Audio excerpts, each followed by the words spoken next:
I'm Hazel, it's Saturday today, which makes it time to sit down and catch up on the WoW news of the week, what I've been up to, and answer some questions, usually. This week was a huge news week because we had the announcement for the next WoW expansion. We now know that we are going to the Dragon Isles and you can be a dragon if you want.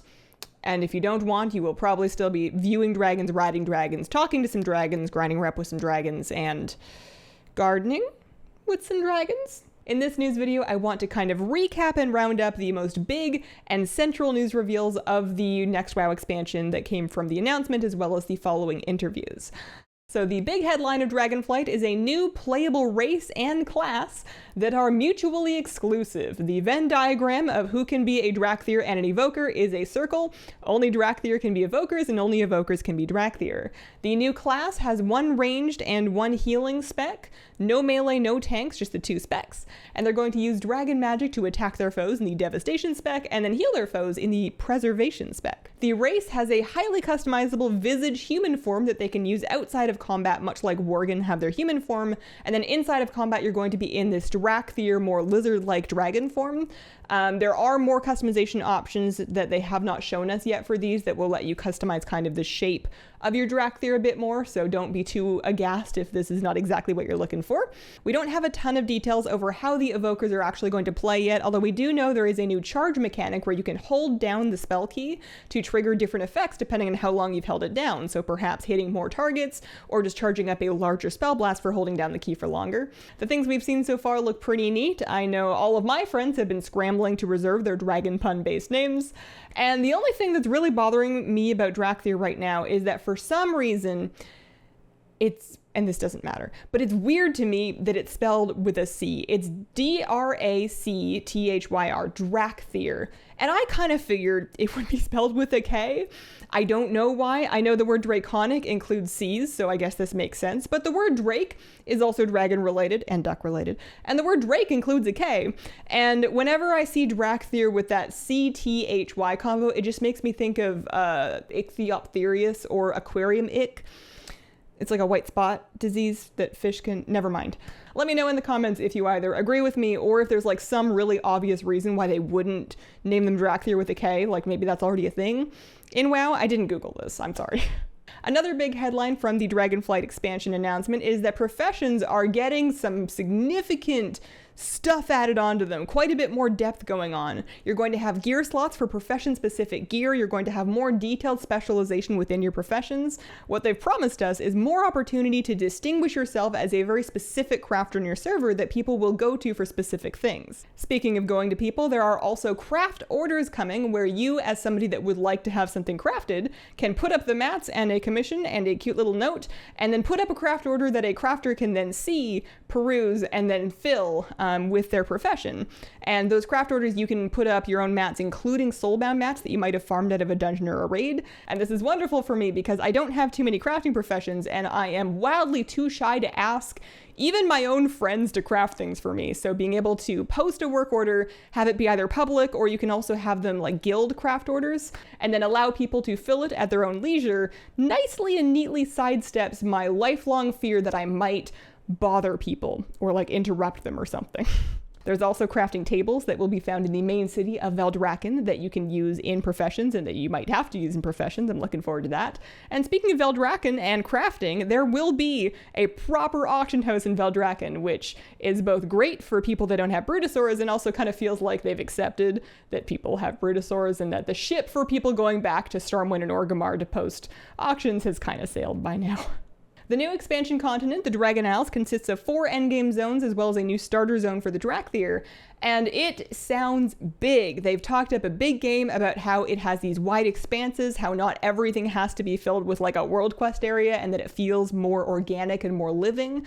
They've talked about how you are going to need a big flappy dragon to get from one side of it to the other, not in so many words, but dragon riding is a new feature in Dragonflight. You're going to be able to customize your own specialized drake mount and use it in this kind of arcade style movement system to traverse great distances and also to access hard to reach areas. They've described the Dragon Isles as being very vertical, which makes sense as it's a place that dragons live, and this dragon riding mode is supposed to feel very like swooshy and fast and acrobatic. I did get a chance to ask if there were going to be any motion sickness accessibility options, and they've said that that's an issue that they're aware of, and that there's going to be toggles to allow people to kind of scale back those graphic effects to reduce potential motion sickness for fellow people like me that have to tab out of the game whenever we're on a flight path from Oribos to anywhere else because the whooshy thing is no good. Other things in Dragonflight, they are revamping the talent trees and going back to a tree-based system. This is a screenshot preview of what the talent trees, the new old talent trees could look like, with the class tree seemingly focused more on utility-based talents, whereas your spec tree is more focused on throughput talents, so they're not directly competing with each other.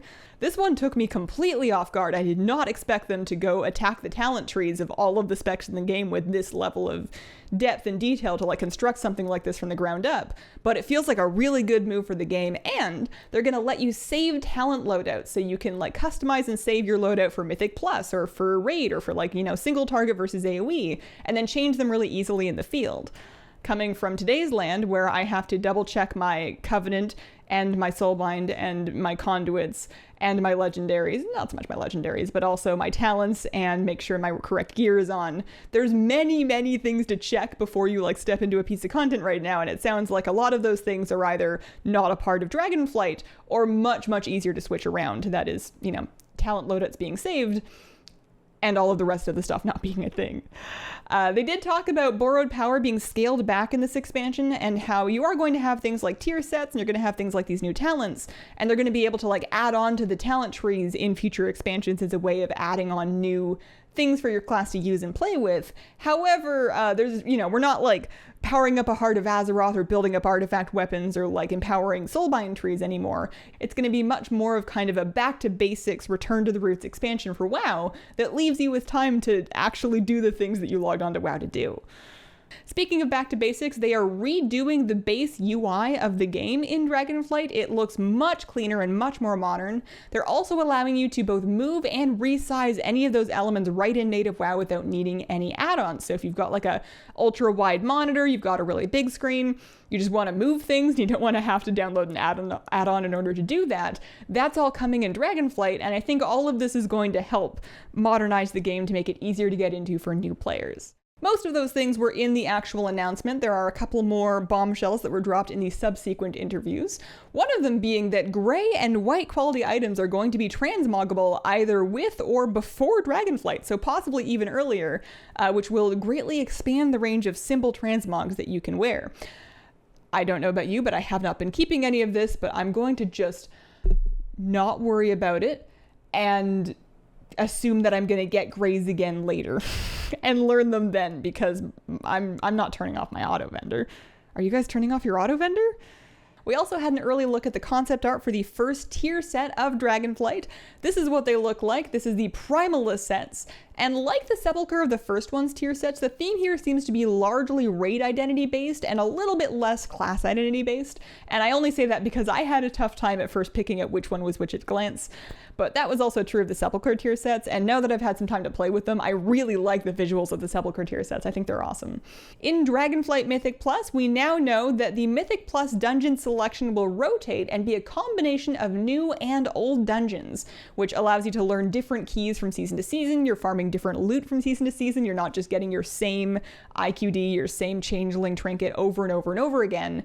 And it also kind of creates more jumping in points for people to come and learn the keys with everyone else, as opposed to the current model where there's like 3 weeks at the very beginning of the expansion where everybody learns the dungeons, and then if you come in at any point after that, you're playing catch up, and everybody's very frustrated if you don't know like the tiniest micro thing that everybody else has already figured out. All 8 of the Dragonflight dungeons will be available on all the standard difficulties when Dragonflight comes out. It's just that in Mythic Plus, it's only 4 that will be available in the first season, and then it's the second 4 that will be available in the second season. I have heard some mixed feelings on that one, and I'm personally okay with it, but just because I know we're going to get them all eventually, and I prefer to have kind of like a lower initial load of learning everything all at once. I'm kind of fine to do 4 at a time. In PvP, we have heard that the Conquest PvP gear in Dragonflight is going to be the best thing in PvP. with no upgrading required, no levels, just you're wearing Conquest gear, that is the PvP gear, and everybody in Conquest gear is on an even playing field gear-wise, regardless of whether or not they're like a gladiator. You will be able to upgrade that PvP gear by grinding raiding, but those upgrades only pertain to PvE and to the gear's effectiveness outside of rated PvP. And inside of your arenas and your RBGs, you're as good as you're ever going to get as soon as you're in a full set of Conquest gear, and it's an actual, genuinely competitive, fair experience, which I have been waiting for forever. I think this is beautiful news, and I think it's an incredible time for anybody that has even the slightest inkling that they might want to get into PvP to consider trying it. It means that you're not trying to learn from underneath like this crushing breadth of gear that higher rated players have, and it means that once you've put in the time and you've gotten your gear, you're going to live or die by your own actual gameplay decisions, and you can't just, you know, miss out on valuable learning opportunities by writing off your losses to being outgeared. Now you can write them off to being underpowered or, you know, carries and stuff. Ooh, or lag. That's a classic. So a big question that is on many minds is, when will all of these magical things happen? In the Dragonflight announcement, John Haidt said rather cheekily that Alpha is coming in the future, which is both hilarious and factually correct. I guess unless there's like a meteor or something. Knock on wood. That, combined with our previous announcement that we've had for Shadowlands Season 4, kind of made me think that this whole thing is not very soon. If they had like concrete info that led them to believe they were going to be able to get it out this year, they would say that, and saying that would allow them to sell pre-orders. They very conspicuously did not open sales on pre-orders, which is suspected, not confirmed, but suspected to be because they cannot commit to a release date yet. They have to have like at least a window of when they're planning to release it in order to sell pre-orders.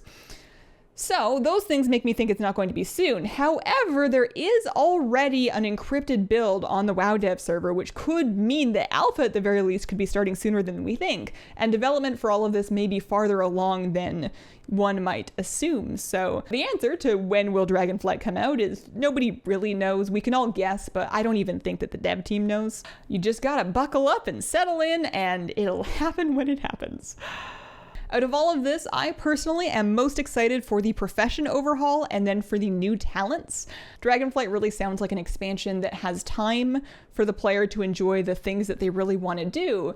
And all of my favorite parts of Shadowlands and of BFA have been engaging with the core systems of raiding with my friends and doing keys and PvPing and like, you know, collecting and herbing and, you know, economy stuff, which are all very core WoW systems. I don't have any miraculous memories about like getting my favorite conduit. And it sounds like Dragonflight has a lot less of the extra stuff, which would leave more time for the things that you actually want to do in WoW.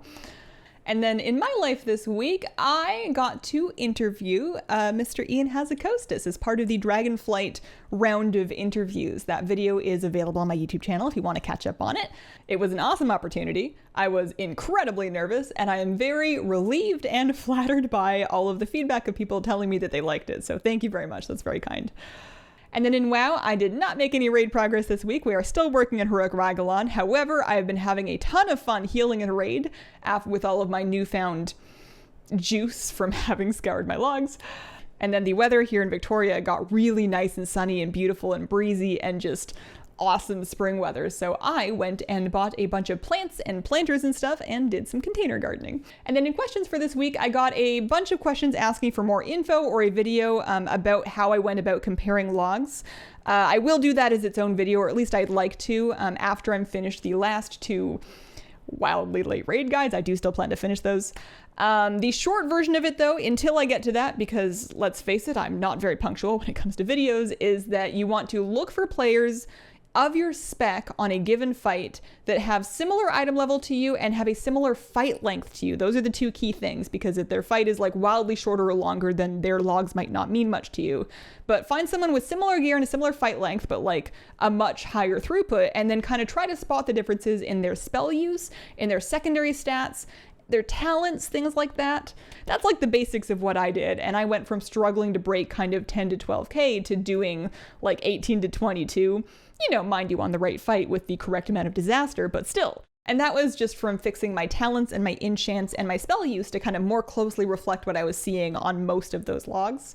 But I am planning a video for that. Also, Fun fact, until this week, I did not know that the Priest Night Fae Wrathful Fairy, the one that follows your Shadowward Pain, it doesn't just give mana back when you do a direct attack. It gives mana back when anybody does a direct attack. I thought it was just me.